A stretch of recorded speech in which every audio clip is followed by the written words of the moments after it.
조영준 목사입니다. 우리 두 분 한 주간 동안 잘 지내셨습니까? 아멘. 아멘. 우리가 계속 트렌드에 대해서 같이 알아가고 있는데요.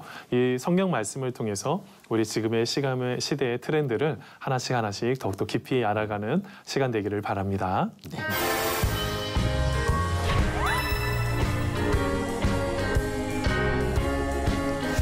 혹시 직장인들이 그 익명으로 그 여러 가지 자기의 의견을 표출하는 그런 블라인드 앱들을 혹시 알고 계시는지 모르겠습니다. 아마 그런 부분들을 잘 모르셨죠. 네. 그러니까 이 블라인드 앱이라는 것은 실제로 드러나지는 않고 아주 그 익명으로 글을 쓸 수 있는 그런 공동체의 그런 앱이죠. 얼마 전에도 한 그 항공사에 그 승무원이 글을 올렸을 때 참 많은 사람들이 그 옆에 같이 익명으로 글을 달면서 그들에게 힘을 실어주고 같이 모든 것들을 이렇게 건강하게 풀어가는 바로 그런 것들이 있습니다. 바로 그런 세대들을 바로 익명을 훌륭한 도구로 사용하는 바로 팬텀 세대라는 것이 있어요. 이 팬텀 세대라는 것을 처음 들어보시나요? 혹시 팬텀은 혹시 아시나요? 팬텀은 그 오페라의 유령에서 나온. 정확하게 보셨습니다. 이 팬텀 세대들은요, 그 익명성을 보장하기 위해서 하나만의 아이디를 갖고 있지는 않습니다. 여러 가지의 아이디를 동시에 갖고 있죠. 그래서 그 모든 흔적들을 하나씩 지우는 세대, 그 세대를 바로 팬텀 세대라고 그래요. 이 팬텀 세대들은요, 가지고 있는 특징이요, 자기의 개인 정보가 노출되기를 원치 않습니다. 왜냐하면 자기 자신이 정보가 노출되기 시작했을 때 어떻게 될까요? 그것으로 인해서 나중에 자기가 피해를 볼까 봐 두렵죠. 그러다 보니 어떻게 될까요? 나와 관련된 이야기가 공론화되는 것이 싫습니다. 내 얘기가 왔다 갔다 하는 게 싫은 거죠. 그러다 보니 자기가 어떤 부분들을 그 부분 속에서 하나씩 다 자기를 숨기고 그냥 어떨 때는 우리가 조금 깊이 있게 익명성을 조금 넘어서서 할 수 있는 것 중에 하나는 해시태그를 달다든지 그러니까 샵을 누르고 해시태그를 달아서 우리가 자기 자신을 응원을 한다든지 아니면은 자기 프로필 사진을요 바꾸는 거예요. 그래서 프로필 사진을 통해서 자기의 모든 생각들을 하나씩 표출하는 세대가 바로 이 팬텀 세대라는 것이죠. 근데 이 팬텀 세대들은요, 바로 자기의 생각이나 이런 부분들이 나타나기를 원치 않으면서 또 한편으로는 그 자기의 의견들을 정확하게 개진을 하기를 원합니다. 그러다 보니 혹여나 그 부분들이 하나씩 많은 사람들에게 또한 나타나기를 원하고 혹여나 그것이 잘못됐을 때는 같이 모여서 또한 같이 모여서 그 모든 부분들을 풀어가는 바로 그런 세대가 바로 이 팬텀 세대인 거죠. 근데 왜 그들이 익명으로 이렇게 활동을 하려고 그럴까요? 우선은 자유롭게 소통하기 그렇죠. 맞습니다. 위해서. 아주 자유롭게 자기 자신을 바로 이게 표현을 하려고 하는 것. 지금의 특징이죠. 지금의 젊은이들의 특징이요. 서로의 다름과 개성을 인정하라는 개인주의적인 가치관을 가지고 있습니다. 그러니까 어떤 것도 있냐면 잊혀질 권리도 나에게 있다는 거예요. 그 김영기 대학 내일 20대 연구소 수석연구원이요. 바로 이런 팬텀 세대에 대해서 이런 말을 했습니다. 온라인은 더 이상 단절된 공간이 아닙니다. 새로운 소셜 민주주의를 구현하는 광장입니다. 훨씬 유연하고 평등하며 창조적인 연대가 탄생할 것입니다. 라는 말을 했어요. 그래서 같이 모이기도 하고 창조적으로 또 젊은 세대들이 그 힘을 하나씩 표현하는 그것이 바로 이 팬텀 세대의 특징이죠. 근데 요즘에 이제 기업도요, 그것을 알게 되었어요. 이 기업 젊은 친구들의 그 창의적인 생각과 그 모든 것들을 어떻게 풀어가는지를 잘 보고 그런 부분들을 이제 오픈하기 시작을 했습니다. 익명 게시판 같은 것들을 이제 기업에서 만들어가기 시작을 했고요. 그것을 통해서 많은 사람의 의견을 보고 잘못된 거는 고치고 더 건강하게 풀어갈 것들은 하나씩 풀어가는 세대가 바로 이 팬텀 세대인 것입니다. 자, 그런데 여러분 팬텀 세대에는요 양면성이 있습니다. 우선은 안 좋은 게 하나가 있죠. 어떤 게 안 좋을까요? 이 익명성이라는 것 뒤에 숨어서 뭘 할 수가 있어요? 안 좋은 글을 올릴 수도 있고 다른 사람에게 마치 여론을 몰이를 해서 그것을 풀어갈 수 있는 문제도 있어요. 그런데 또 하나의 장점은 무엇이냐면 자기의 의견을 정확하게 개진을 할 수가 있다는 거죠. 그리고 그뿐만이 아니라 상호 견제도 또 일어나고요. 거기서 그냥 다 끝나지는 않죠. 그리고 또 자정작용도 일어나고 서로 간에 이렇게 서로 간에 성숙할 수 있는 그런 문화도 점점점 형성되고 있습니다. 그래서 우리가 가지고 있어야 되는 것 중에 뭐냐면 우리가 먼저 그냥 익명성 안에 있으니까 무조건 다 막아야지 그렇게 하면 안 되죠. 요즘 젊은 친구들과 소통을 할 수가 없습니다. 그래서 그 부분들을 좀 열어놓고 그 부분들을 좀 성숙하게 잘 풀어갈 수 있도록 옆에서 도와주는 역할들이 우리 어른들에게 참 많이 필요한 것 같습니다. 바로 그런 것이 우리의 삶 속에 필요한데요. 우리가 삶을 살아갈 때도 삶을 살아가는 데 있어서는 익명성으로는 모든 것을 풀어갈 수는 없죠. 어떨 때는 어떤 삶을 살다가 보면요. 이게 중간에 위치하는 그것도 참 중요한 것 같습니다.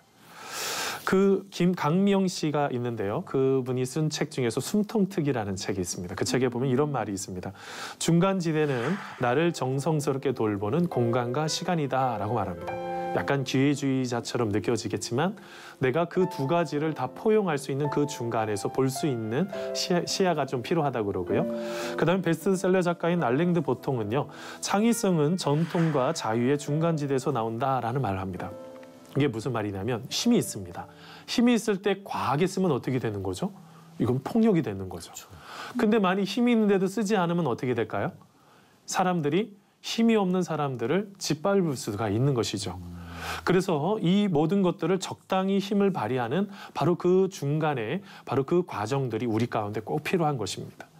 자, 그런데 신앙에는 어떨까요? 신앙에는 중간지대가 있을까요? 없습니다. 한번 생각해 보신 적 있으세요? 없어야 되지 않을까요? 그렇죠. 네. 우리가 좀 그 부분들을 조금 다루려고 그래요.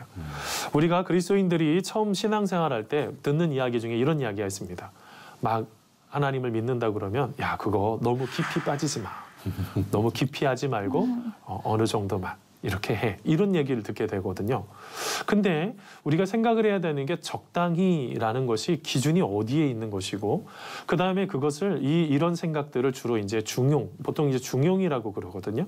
어느 정도의 그 적당하게 그 자리에 있으면서 삶을 살아가야 되는 것이 세상에서는 그게 당연한 논리이지만 근데 진짜 중용이라는 것은 그런 의미가 아니에요.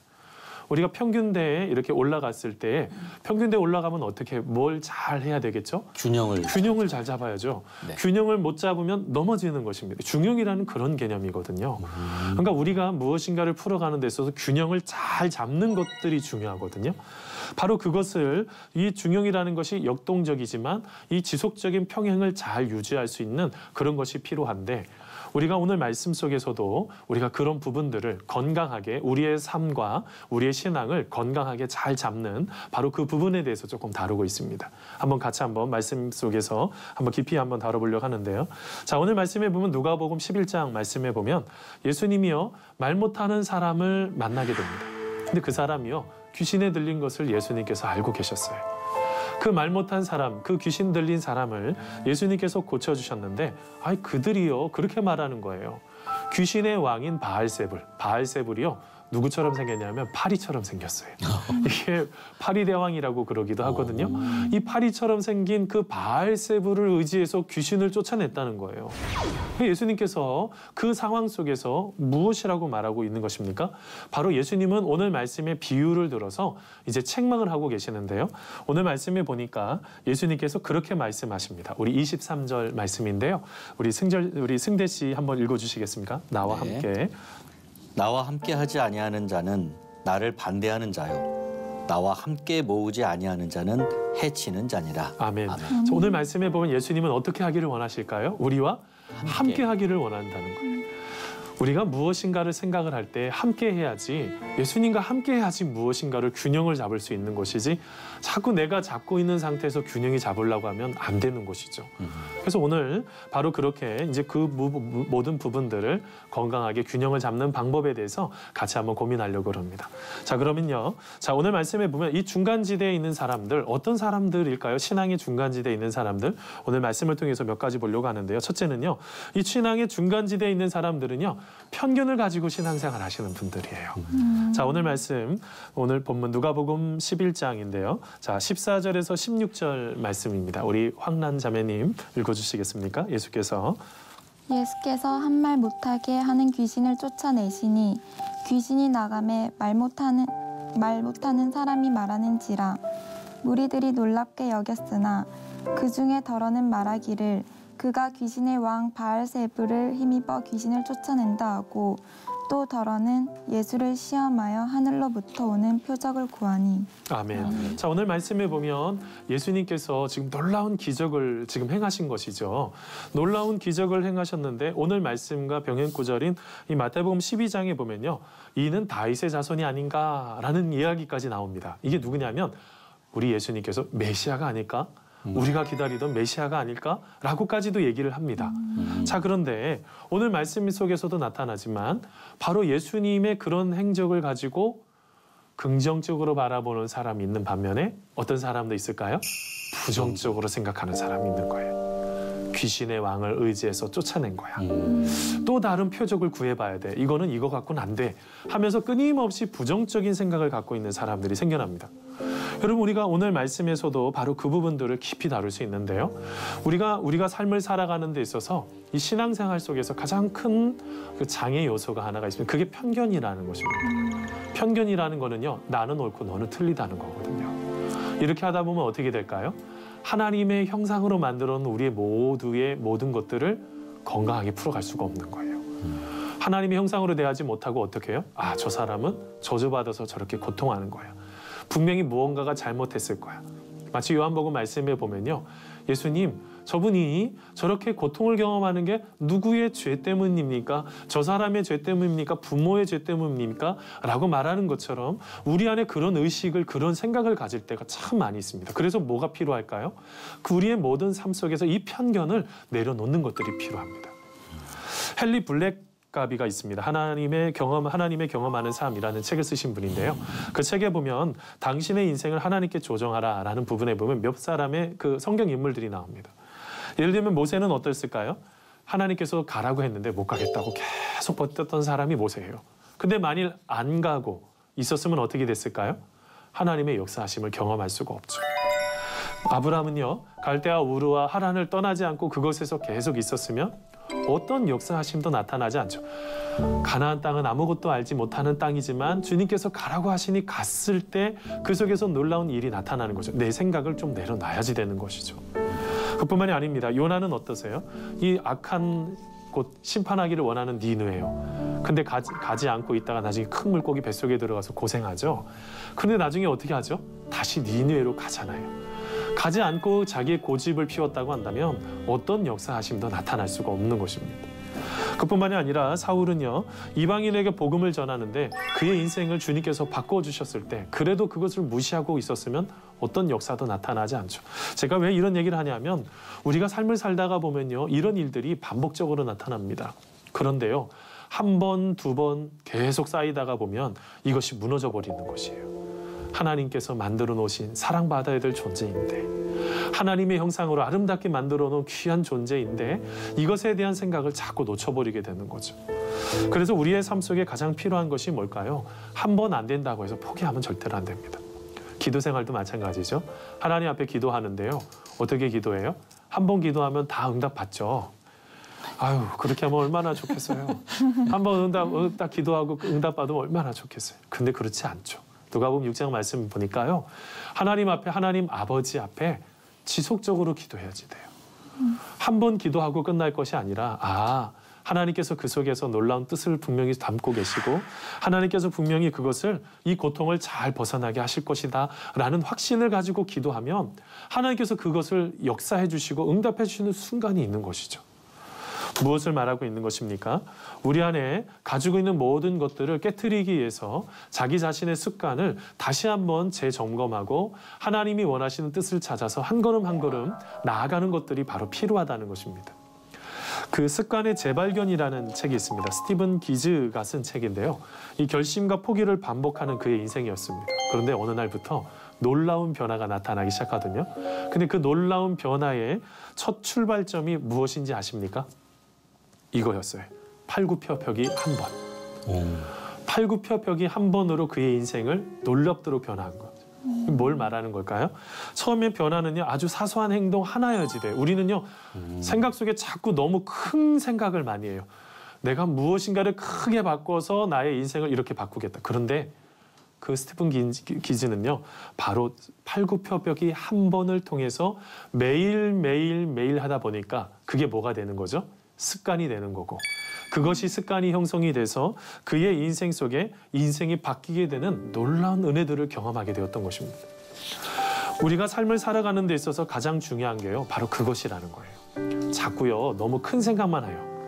큰 생각도 중요하죠. 그런 꿈과 비전을 갖고 있는 것도 중요하지만 지금 내가 하나씩 할 수 있는 것, 내가 오늘 하루 짧게 1분이라도 내가 주님 앞에 기도하겠다. 내가 짧게 내가 하나님 말씀을 한 절이라도 읽겠다. 이것이 쌓여서 어떻게 될까요? 우리의 인생의 모든 것들이 아름답게 빚어지는 것들을 경험할 수 있는 것입니다. 그래서요, 단편 쪼개서 보면 안 돼요. 우리 인생을. 어떻게 봐야 될까요? 넓은 전체라는 것 안에서 봐야지 된다는 거예요. 이런 말이 있습니다. 우리 동화 작가인 안데르센이 있는데요. 아주 그 인상 깊은 이런 말을 했습니다. 인생은 하나님의 손에 의해 쓰여지는 동화다라는 말을 했어요.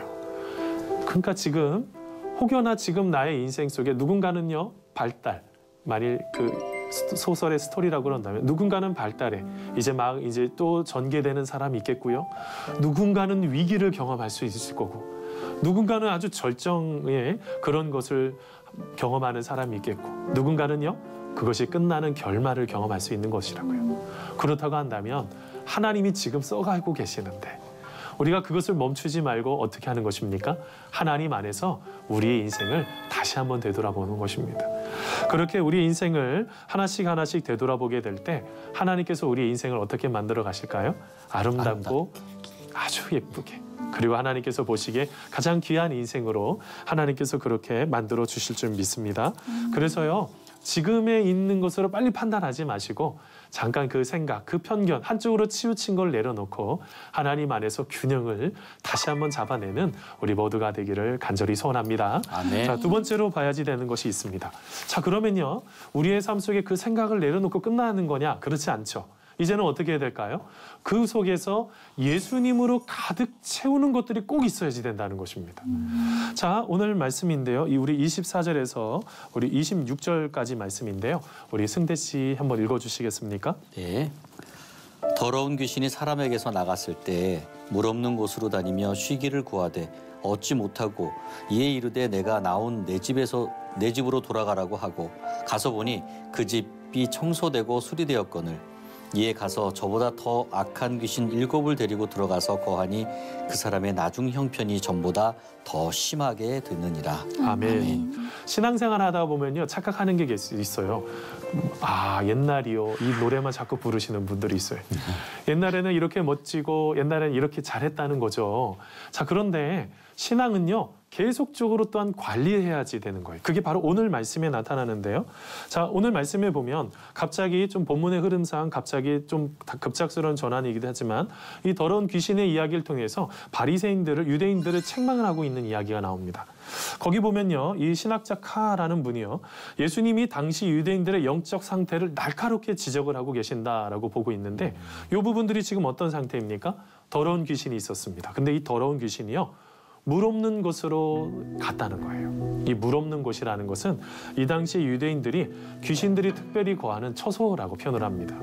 그런 곳, 일반적으로 사람이 살지 않는 사막이나 아니면은 광야와 같은 곳을 뜻하는데요. 자, 그곳으로 갔습니다. 그런데 그곳에 있다 보니까 힘든 거예요, 이 귀신이요. 그래서 힘들어서 다시 어떻게 됐어요? 다시 되돌아와 봤다는 거예요. 근데 거기에 보니까 아주 재미난 표현이 있는데요. 그 귀신은 쉬기를 구하되 얻지 못했다고 하는데 자기 집으로 돌아와 봤더니 비어 있었다라고 표현을 하고 있습니다. 비어 있었다. 이 비어 있다라는 것은 뭐냐면 빈지처럼 되어 있다, 이런 뜻이고요. 그리고 특히 수리되어 있다, 이렇게 표현을 하는데, 이 수리된다는 것은 귀신이 살기에 적합한 곳으로 되어버렸다는 거예요. 그리고 또한 나중에 보니까 이게 이 수리되어라는 이 단어는요, 어떤 원어적인 의미로 보니까요, 장식까지 되어 있다는 거예요. 누가 살기에요? 귀신이 살기에 좋은 곳으로. 처음에는 혼자 나갔지만 나중에 보니까 이것이 너무너무 귀신이 살기에 좋아서 나중에 어떻게 됐다고요? 7 귀신을 데리고 와서 같이 거하게 된 거예요. 어떻게 된 거예요? 전보다 더 나쁘게 돼버린 거죠. 왜 이런 이유가 생겨났을까요? 집을 그것을 가득 채웠어야지 되는 것이 있습니다. 오늘 말씀이 예수님께서 말씀하시려는 게 뭐냐면 우리가 우리의 인생을 비워가는 것들도 참 중요하죠. 그런데 채워야지 되는 것이 있는 거예요. 누구로 가득 채웠어야지 되는 걸까요? 예수님께서 말씀하시는 목적은 예수님과 함께 늘 동행하면서 예수님과 한 걸음 한 걸음 나아갔어야 되는데 그렇게 하지를 못했다는 것입니다. 그러다 보니 그 빈 곳에 누가 들어갔다고요? 악한 귀신이 들어가게 됐다는 거예요. 이거는 뭘 말하고 있는 것입니까?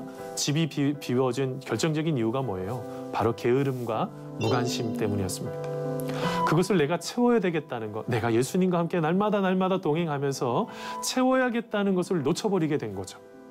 이렇게 됐을 때 어떤 문제가 생겼을까요? 바로 그것을 해서 더 안 좋게 되는, 더 고통하게 되는 그런 문제들이 생겨나게 되었던 것입니다. 우리가 우리의 삶을 살아가는 데 있어서 바로 이런 것들을 참 많이 놓칠 때가 너무나 많이 있어요. 예전에 좋았던 신앙도 중요하지만 지금 내 심중에 예수님과 늘 동행하는 이 모든 것들이 참 중요하죠. 그래서 시인 T.S. 엘리엇이요 이런 말을 했습니다.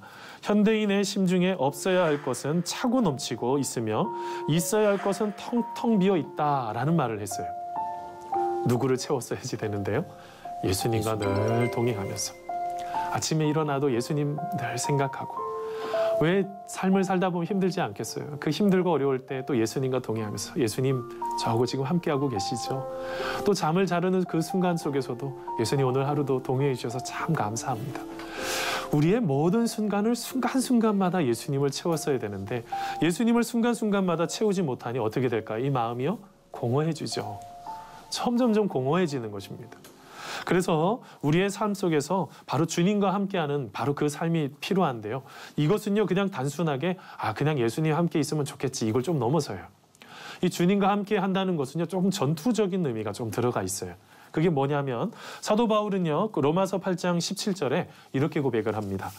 자녀이면 또한 상속자 곧 하나님의 상속자요 그리스도와 함께한 상속자니 우리가 그와 함께 영광을 받기 위하여 고난도 함께 받아야 할 것이니라 라는 말씀이 있습니다.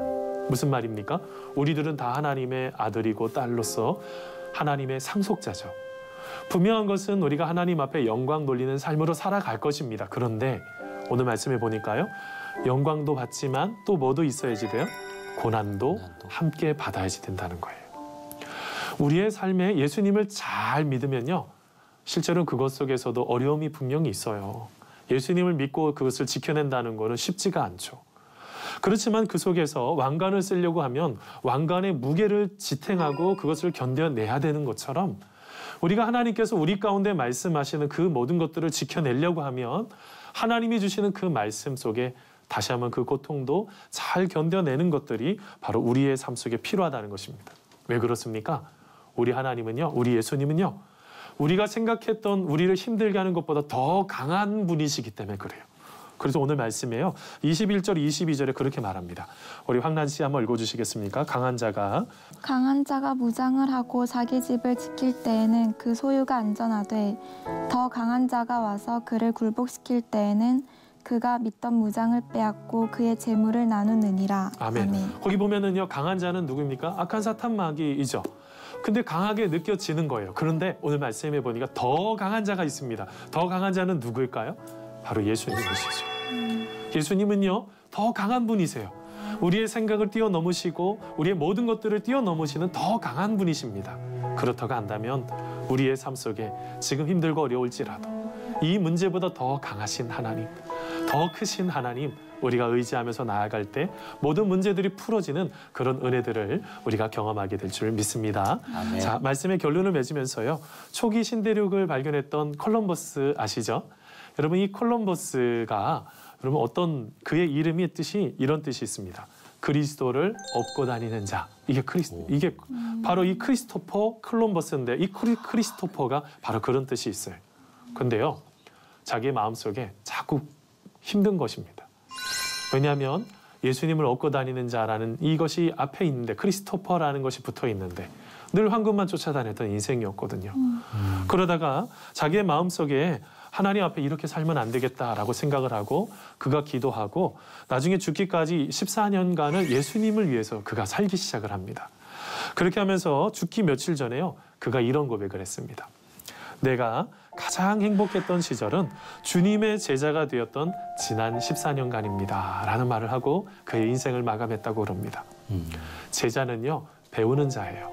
내가 늘 예수님 안에서 배우고 예수님의 뜻을 찾게 될 때 우리의 삶의 모든 것이 하나씩 하나씩 더 아름답게 세워지는 바로 그런 삶을 우리가 살아갈 수 있는 것이죠. 예수님은요, 지금 도와주고 계세요. 우리의 모든 삶을 치료하시고 더 강한 분으로 만들어주시고 이끌어주십니다.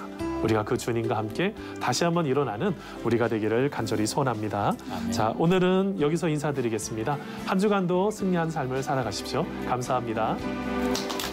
고맙습니다.